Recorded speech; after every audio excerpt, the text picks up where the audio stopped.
बिस्मिल्लाहिर्रहमानिर्रहीम। डियर्स, आज हम जो है नेक्स्ट हमारा जो यूनिट है वो स्टार्ट कर रहे हैं। इस यूनिट का नाम है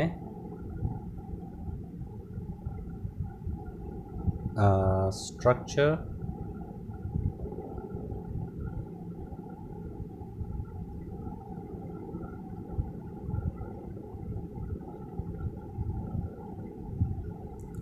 ऑफ एन एटम।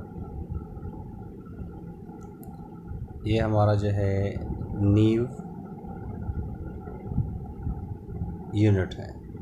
इस यूनिट को जो है आज हम स्टार्ट करते हैं। एटम्स जो है वो क्या होते हैं। डियर्स, जैसे आप सबको पता है कि जो भी चीज़ें हमें सराउंड करती हैं उसे हम कहते हैं एनवायरनमेंट। एनवायरनमेंट क्या है? एवरीथिंग जो हमें सराउंड करता है, जो हमारा सराउंडिंग है उसे हम क्या बोलते हैं? उसे हम बोलते हैं एनवायरनमेंट। सराउंडिंग में हमारे क्या होती हैं? सराउंडिंग में हमारे पास होती हैं दो तरह की चीज़ें जो है मेनली हमारे पास होती हैं, जो कि होती हैं बायोटिक और दूसरी होती हैं एबायोटिक। यानी एक तो हमारे पास बायोटिक है। बायोटिक जो है वो कंपोनेंट्स हैं हमारे एनवायरनमेंट के या हमारी सराउंडिंग के, जो कि लिविंग होती है। क्या होते हैं? लिविंग। यानी हम सब एक दूसरे को सराउंड करते हैं तो हम बायोटिक कंपोनेंट्स हैं।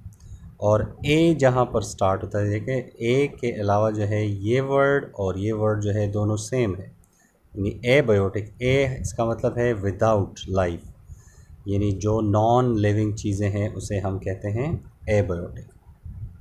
ये क्या है? Non living. नॉन लिविंग जो हमारा एनवायरनमेंट है हम उसे कहते हैं एबायोटिक, और जो लिविंग एनवायरनमेंट है उसे हम कहते हैं बायोटिक।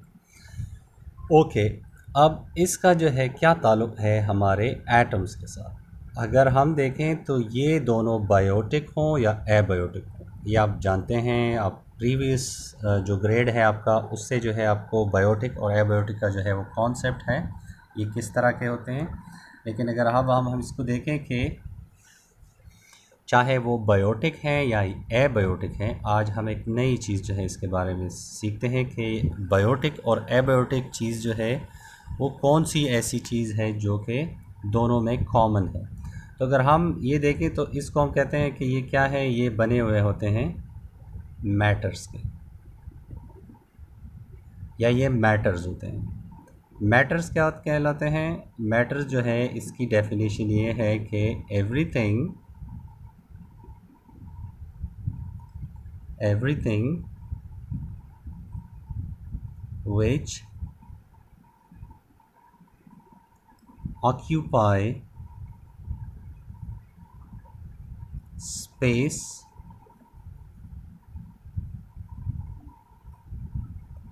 and have weight। हर वो चीज़ जो कि स्पेस ऑक्यूपाई करता है, यानी कुछ जगह घेरती है और उसका वज़न भी होता है। तो अब आप ये दोनों चीज़ों में जो है वो कॉमनली जो है इसको ऑब्ज़र्व कर लें, चाहे वो बायोटिक हैं या एबायोटिक हैं, वो मैटर के बने हुए हैं। और मैटर जो है वो क्या है, हम इसको क्यों मैटर बोलते हैं? क्योंकि चाहे वो बायोटिक चीज़ें ज़िंदा हैं या मुर्दा हैं, ठीक है, वो उसका कुछ वज़न होता है और वो कुछ ना कुछ जगह को घेरे हुए रहते हैं। जैसे आप क्लासरूम में चेयर पर बैठते हो तो चेयर ख़ुद भी मैटर है, यानी उसने कुछ जगह स्पेस जो है ऑक्यूपाई किया होता है और उसका वज़न होता है। जब आप एक जगह से दूसरी जगह डिस्प्लेस करते हैं इसको, तो आपको उसका वज़न जो है वो फ़ील होता रहता है। इसी तरह आप भी मैटर हैं।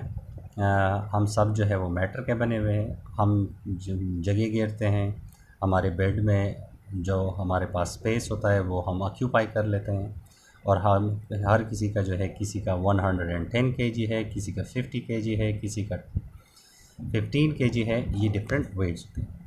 तो अब जितने भी मैटर्स हैं, ठीक है, ये मैटर्स जो है अगर आप इसको जो है वो तोड़ें, इसको देखें, तो मैटर्स जितने भी हैं ये बने हुए होते हैं किस चीज़ के, इसके बिल्डिंग ब्लॉक्स होते हैं। बिल्डिंग ब्लॉक्स जैसे ब्लॉक्स हैं जिससे आप एक बिल्डिंग बनाते हो, इसी तरह से एटम्स जो है वो क्या हैं, वो इसके बिल्डिंग ब्लॉक्स हैं। मैटर्स के जो है वो बिल्डिंग ब्लॉक जो है वो एटम्स, एटम्स बिल्डिंग ब्लॉक्स हैं मैटर के, यानी ये बिल्डिंग ब्लॉक्स हैं।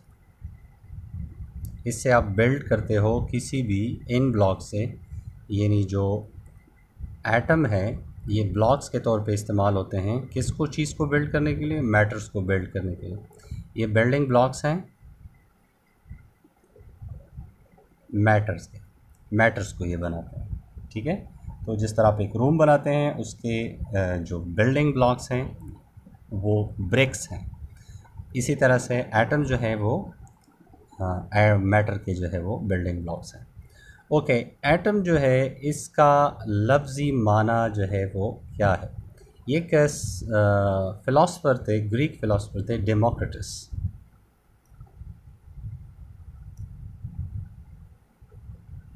डेमोक्रिटस ने जो है, ये ग्रीक फ़िलासफ़र था, इसने कहा था कि इसके मीनिंग क्या है, अनडिविजिबल। डिविजिबल मीन्स कि जिसको आप मज़ीद तकसीम कर सकते हैं, जिसके आप मज़ीद छोटे पार्ट्स बना सकते हैं, और अगर अनडिविजिबल है तो इसका मतलब है कि आप इसके मज़ीद छोटे छोटे पार्ट्स नहीं बना सकते। तो ये कॉन्सेप्ट जो है सबसे पहले उसने दिया था, और इसको जो है वो कहा हुआ था ग्रीक्स में, जो है इसको लैटिन में जो है वो इसको कहते हैं, सॉरी, एटॉमस मीन्स अनडिविजिबल, और एटम जो है वो अंग्रेज़ों ने जो है, इंग्लिश ने जो है वो इसको कॉपी किया और इसको जो है क्या बना दिया, एटम बना दिया, राइट।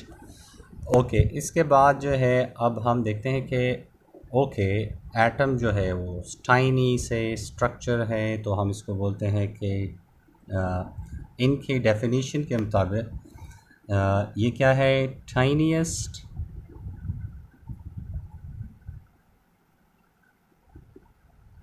एंड अनडिविजिबल, अनडिविजिबल। ये टाइनीएस्ट है, बहुत ज़्यादा छोटे हैं, और अनडिविजिबल है, मज़ीद छोटे नहीं हो सकते। डेमोक्रिटस को ये ख्याल इस तरह से है कि वो एक दिन बैठा हुआ था, वो एक एप्पल था उसके पास, और उस एप्पल को चॉप अप कर रहा था, मींस के उसे छोटे छोटे टुकड़े बना रहा था। पहले उसने 2 हिस्से कर दिए, फिर उसने 8 बना दिए, फिर उसने 16 बना दिए, फिर उसने उस एक एप्पल के 100 हिस्से कर दिए। फिर वो इस तरह से करते करते वेला बैठा हुआ था, तो उसने कहा कि चलो कुछ काम की बातें जो हैं वो कर लें, कुछ काम की चीज़ें जो हैं वो कर लें। उसने क्या कर दिया कि मज़ीद तकसीम करता गया करता गया करता गया, और वो एप्पल जो है वो आखिर में इतना छोटा बन गया, जो उसके पास चूरी थी, उसने जो है वो एप्पल जो है वो लिया हुआ था। वो एप्पल जो है वो उसने देखा कि उस एप्पल को जो है वो मज़ीद जो है वो छोटे छोटे पीसेस में जो है स्मॉलेस्ट जो है वो नहीं बना सकता। जब एक ख़ास मौके पर पहुंचा तो उसको मज़ीद डिवाइड नहीं कर सकता था, यानी वो काटा ही नहीं जा रहा था। वो जो नाइफ़ की एज थी उसके नीचे जो है वो आ ही नहीं रहा था। तो उसने कहा कि ये मज़ीद चूँकि डिवाइड नहीं हो सकता, इसलिए ये एटॉमस बन गया। तो वहाँ एटॉमस से जो है वो क्या आया, एटम जो है वो एटम का वर्ड बन गया, एटम्स। ओके, ये बात तो समझ आ गई कि ये छोटे छोटे पार्टिकल्स हैं। अब यहाँ पर साइंटिस्ट को जो है वो ये बात मिल गई, उसने इसको कॉइन किया, इस एटम वर्ड को। इंग्लिश साइंटिस्ट ने जो है इस पर काम किया, और फिर जो है ऐसे हुआ कि एक साइंटिस्ट आए और उसका नाम था केमिस्ट रदरफोर्ड। उसने इसके स्ट्रक्चर के बारे में बात की, और स्ट्रक्चर के बारे में इसलिए बात की कि मतलब ये एटम जो है जो इतने छोटे होते हैं, तो अगर हम इसको देखना चाहें फ़िज़िकली जो है, जैसे हमें एक दूसरे को देखते हैं तो हम देखते हैं कि हम बाइपीडल हैं, 2 पैरों से चलते हैं। जानवरों को देखते हैं कि वो 4 पैरों से चलते हैं। गाड़ी के 4 टायर्स होते हैं, कुछ के जो है 8-10 टायर्स होते हैं। कुछ चीज़ें जो हैं वो रेक्टेंगुलर शेप में होती हैं, कुछ ट्रायंगुलर शेप में होती हैं। इसी तरह से एटम किस शेप में होते हैं, यानी मैटर्स जो है वो इसके बने हुए होते हैं, एटम्स के बने होते हैं। तो अगर एटम्स मैटर को बनाते हैं और मैटर मुख्तलिफ़ शक्लों में एग्जिस्ट करते हैं, तो क्या ये एटम्स भी जो है वो जिस तरह के मुख्तलिफ़ शक्लें होती हैं वो वैसे ही होती हैं, या एटम्स का अपना कोई स्ट्रक्चर है या इसकी अपनी कोई शक्ल सूरत है जो यूनिवर्सल हो, जो हर एक एटम जो है वो उसी तरह का हो? जैसे जितने भी अरबों करबों इंसान हैं, हर एक का डिफरेंट जो है वो मूड होता है, अपने जो है डिफरेंट लैंग्वेजेस होती हैं, लेकिन बाय फॉर सब जो है वो एक जैसे होते हैं। सबकी 2 आंखें होती हैं, सबकी जो है वो एक ज़िंदगी होती है, सब ने एक लाइफ जीना होता है और उसके बाद जो है मरना होता है, मरने के बाद जो है नेक्स्ट लाइफ में जाना होता है। ये चीज़ें जो है, ये जो कॉमन चीज़ें हैं, जो कॉमनली हम जो है ऑब्ज़र्व करते हैं कि जो एक जैसे हैं, तो क्या ये सारे एटम्स जो billions of trillions of atoms हैं, ये किस तरह से जो है वो दिखाई देते हैं? तो इसके लिए जो है रदरफोर्ड ने बहुत डिसेंट सा एक्सपेरिमेंट किया हुआ है, वो फिर हम कभी जो है वो डिस्कस कर लेंगे। लेकिन अब हम डायरेक्टली उस बात पर जाते हैं कि उसने जो एटम का स्ट्रक्चर दिया हुआ था वो उसने कैसे जो है वो दिया था। उसके मुताबिक जो रदरफोर्ड था उसने इसका जो है स्ट्रक्चर है वो ऐसे डिज़ाइन किया हुआ था कि एटम का जो स्ट्रक्चर है वो प्लानिटरी मॉडल में है। प्लानिटरी मॉडल आप जानते हैं कि फॉर एग्ज़ाम्पल सेंटर होता है एक, जिसमें जो है ये सूरज है, ठीक है, और इस सेंटर में जो है पॉजिटिव चार्ज के जो है पार्टिकल होते हैं, और इसमें जो है वो पॉजिटिव चार्ज के पार्टिकल के साथ जो है जिसको प्रोटॉन्स बोलते हैं, और इसके साथ जो है नेगेटिव चार्ज के पार्टिकल्स होते हैं जिस पर कोई चार्ज नहीं होता। जैसे मैं ये बना रहा हूँ, ये पार्टिकल जो है ये हिस्सा जो है इसका क्या कहलाता है एटम का, इसको बोलते हैं न्यूक्लियस, या सेंटर भी इसको बोलते हैं, ठीक है। लेकिन न्यूक्लियस जो है ज़्यादा डिसेंट और फैंसी वर्ड है, इसीलिए आपने यही सीखना है। न्यूक्लियस है, न्यूक्लियस के जो है सराउंडिंग में क्या होता है, न्यूक्लियस का सराउंडिंग होता है जो इर्द गिर्द की जगह है, यहाँ पर जो है ऐसे रास्ते बने हुए होते हैं, और इस रास्तों में जो है नेगेटिव चार्ज के पार्टिकल्स होते हैं जिसको इलेक्ट्रॉन्स बोलते हैं, ठीक है। तो जिस तरीके से जितने ज़्यादा जो है ये इलेक्ट्रॉन्स हैं, ये देखें 2 प्रोटॉन्स हमने यहाँ शो किए, एक प्रोटॉन ये है, एक प्रोटॉन ये है जो पॉजिटिव चार्ज रखते हैं, और दूसरे जो है ये नेगेटिव चार्ज जो है इलेक्ट्रॉन्स, ये बाहर जा रहे होते हैं। ये इस फिक्स्ड रास्ते में जो जा रहे हैं इसको जो है बोलते हैं शेल। ये जो है जिस रास्ते में जा रहे हैं इसको बोलते हैं शेल, और ये पार्टिकल का नाम है इलेक्ट्रॉन। इसका जो सिंबल है वो ई, और इसके साथ जो है ये नेगेटिव साइन जो है आप डालेंगे। ये न्यूक्लियस है जहाँ पर प्रोटॉन और न्यूट्रॉन होते हैं। जितने प्रोटॉन्स होते हैं उतने ही न्यूक्लियस के गिर्द जो है वो बाहर इलेक्ट्रॉन्स घूम रहे होते हैं। तो जितने जो है वो इलेक्ट्रॉन्स होते हैं उतने प्रोटॉन्स हो, तो ऐसे एटम को हम क्या बोलते हैं, न्यूट्रल, यानी उस पर कोई चार्ज नहीं होता। अगर यहाँ पर आप देखें 2 नेगेटिव चार्ज है तो ये -2, और 2 पॉजिटिव चार्ज है तो ये +2। तो -2 और +2 जो है अगर आ जाते हैं तो इसका जो है नेट चार्ज क्या आता है, 0। तो 0 को हम जो है वो नेट जो है इसका 0 है, तो हम इसको कहते हैं कि ये क्या है, ये 0 चार्ज का है, ये न्यूट्रल है, ये ना पॉजिटिव है और ना नेगेटिव है, क्योंकि पॉजिटिव और नेगेटिव चार्जेस जो है वो एक दूसरे को कैंसिल करते हैं। एक और पॉइंट जो है उसने ये डिस्कस किया था कि अगर ये इलेक्ट्रॉन जो है ये इस रास्ते में ऐसे जा रहा है, ठीक है, तो ये दूसरा इलेक्ट्रॉन जो है वो इस तरफ से आ रहा होता है, इस रास्ते में।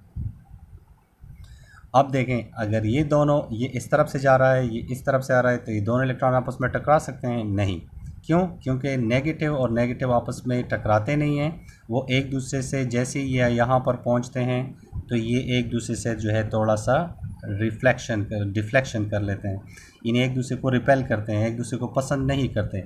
अपोजिट जो अपोजिट चार्जेस जो होती हैं वो एक दूसरे को अट्रैक्ट करते हैं, यानी इलेक्ट्रॉन्स और जो प्रोटॉन्स हैं इनके दरमियान जो है ये मोहब्बत वाली बॉन्ड होती है, जिसके गिर्द जो है ये इलेक्ट्रॉन जो है इसकी न्यूक्लियस की मोहब्बत में गिरफ़्तार रहता है और इसके गिर्द जो है वो तवाफ़ कर रहा होता है, घूम रहा होता है। लेकिन अगर यहाँ पर देखें तो ये जो है वो सेम चार्जेस के होते हैं, और इसकी मिसाल ऐसी होती है जैसे कि जो सेम सेक्स के लोग होते हैं, मेल फीमेल में जो है देखें, मेल जो है वो फ़ीमेल की तरफ अट्रैक्ट होते हैं, फ़ीमेल मेल की तरफ अट्रैक्ट होते हैं, लेकिन फ़ीमेल को फ़ीमेल पसंद नहीं है और मेल को मेल पसंद नहीं है, इस लिहाज से कि मतलब वो उनके साथ बॉन्डिंग नहीं करते हैं, उनके साथ जो है वो सारी ज़िंदगी गुजार नहीं सकते। इसी तरह से एटम जो है ये इतनी स्मॉलेस्ट पार्टिकल है, लेकिन ये उस छोटे से लेवल पे, कितने छोटे ये लेवल होता है, इतना छोटा लेवल होता है कि अगर हम एक बाल को इस तरह से ले लें, ठीक है, अगर एक बाल को हम ऐसे जो है वो बिछा दें और इसकी ये जो विड्थ है, यानी यहाँ से यहाँ तक जो इस रास्ते में आप जा रहे हैं, अगर हम कंसिडर कर लें कि ये एटम, ये बाल हैं और ये इसकी जो है चौड़ाई है, तो अगर आप इसकी चौड़ाई को पुर करना चाहें, वैसे तो बाल नज़र ही नहीं आते, लेकिन अगर आप इस चौड़ाई को पुल करना चाहें और यहाँ पर जो है एटम को ऐसे रखना चाहें, तो आपको तकरीबन 10 लाख एटम्स चाहिए होते हैं। या ये सुई है और इस सुई की जो ये टिप है, यहाँ पर जो है आपके पास 10 मिलियन इलेक्ट्रॉन जो है वो आ सकते हैं। तो ये जो है एटम का एक बेसिक स्ट्रक्चर है, जिसको हम जो है प्लानिटरी मॉडल भी कहते हैं। इसमें क्या है कि एटम्स जो है वो तमाम के तमाम मैटर्स को बनाते हैं। एटम्स बिल्डिंग ब्लॉक्स हैं किस चीज़ के? मैटर्स के। एटम या पॉजिटिव चार्ज होते हैं या नेगेटिव चार्ज होते हैं, जिनको फिर हम आयन्स बोलते हैं। और पॉजिटिव चार्ज और नेगेटिव चार्ज आयन्स जो है वो, उसका मतलब ये होता है कि एटम्स पर जो है वो मुख्तलिफ चार्जेस जो है वो एग्जिस्ट करते हैं। लेकिन मोस्टली जो हीलियम एटम है, नियॉन है, ऑर्गन है, क्रिप्टॉन है, जेनॉन है, रेडॉन है, ये जो एटम्स एलिमेंट्स हैं जिनको नोबल गैसेस भी बोलते हैं, इन पर कोई चार्ज नहीं होता, न्यूट्रल होते हैं। तो मोस्टली जो है वो एटम्स न्यूट्रली एग्जिस्ट करते हैं। ये कोई नेट चार्ज इस पर नहीं होता, शरीफ होते हैं। लेकिन एटम्स में जो है ये एक टेंडेंसी है कि अगर इनके पास जो है वो इलेक्ट्रॉन्स कम हैं, तो वो अपने इन इलेक्ट्रॉन्स को पूरा करने के लिए ज़मीन और आसमान एक करते हैं। जहाँ से भी हो, जो भी काम हो, जिस तरीके से भी हो, वो अपने आप को स्टेबल बनाने के लिए, अपने इस शेल को पूरा करने के लिए, अपने आप को मुकम्मल करने के लिए दूसरे के साथ इलेक्ट्रॉन्स शेयर करते हैं, डोनेट करते हैं और ट्रांसफ़र करते हैं, ताकि वो स्टेबल हो जाए, वो पुरसकून हो जाए। ये एटम का जो है वो बेसिक स्ट्रक्चर था। स्ट्रक्चर किस तरह का है एटम का? प्लानिटरी मॉडल का स्ट्रक्चर है। इसको किसने प्रेजेंट किया? इसको रदरफोर्ड ने जो है वो प्रेजेंट कर दिया। रदरफोर्ड ने कहा कि इसका एक सेंटर होता है जो कि पॉजिटिव चार्ज प्रोटॉन से भरा होता है और न्यूट्रॉन जिस पर कोई चार्ज नहीं होता, वो दोनों मिलकर एटम का न्यूक्लियस बनाते हैं। इस एटम के न्यूक्लियस के गिर्द रास्ते होते हैं जिनको शेल या ऑर्बिट्स बोलते हैं।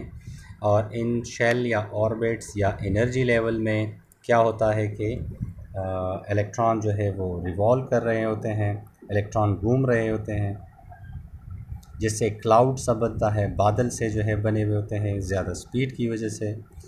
और इसके अलावा जो है हमारा जितना भी मैटर जो है वो एग्जिस्ट करता है वो एटम्स का बना हुआ है। एटम्स क्या है? ये टाइनी होते हैं, बहुत ज़्यादा छोटे होते हैं। इसको एटम का नाम क्यों कहते हैं, एटम्स क्यों कहते हैं? क्योंकि ये अनडिविजिबल हैं। किसके मुताबिक? डेमोक्रिटस के मुताबिक। डेमोक्रिटस जो है वो उसने क्या कहा था कि ये अनडिविजिबल है, इसको हम मज़ीद डिवाइड नहीं कर सकते। आजकल जो न्यू टेक्नोलॉजी आई हुई है, जो न्यू साइंटिफिक एक्सपीडिशंस एक्सप्लोरेशन हो रहे हैं, एक्सपेरिमेंट्स हो रहे हैं, उसमें जो है ये बात सामने आई, जैसे रदरफोर्ड ने कहा कि अच्छा एटम जो है वो टाइनीस्ट है, तो इसको जो है मतलब कि एटम मज़ीद डिवाइड नहीं हो सकते। तो हम देखते हैं कि ये कैसे दिखते हैं, फुटबॉल की तरह होते हैं, एप्पल की तरह होते हैं, बनाना जैसे हैं, ह्यूमन की तरह होते हैं, किस तरह के होते हैं। तो ये देखने के लिए उसने एक एक्सपेरिमेंट किया और उसने कहा कि ये ऐसे ही है जैसे सूरज के गिर्द डिफरेंट सियारे घूम रहे हैं, इसी तरह से एटम के न्यूक्लियस के गिर्द सियारे नहीं हैं लेकिन वो इलेक्ट्रॉन्स हैं। और ये जो है आज का हमारा टॉपिक था 4.1 यूनिट, न्यू यूनिट है हमारा। Hope this make sense to you. If it does, please do come up with new questions. Tomorrow we will begin with the new topic about atom, and we will discuss a little more about atoms, their structure, their molecules, how do they react, what are valency, electrons जो है वो कितने होते हैं, atom का size क्या होता है, वगैरह वगैरह। ये हमारे नेक्स्ट ट्यूटोरियल में हमारा जो है वो हिस्सा होगी। होप दिस जो है वो मेक सेंस टू यू। अल्लाह हाफ़िज़, टेक केयर।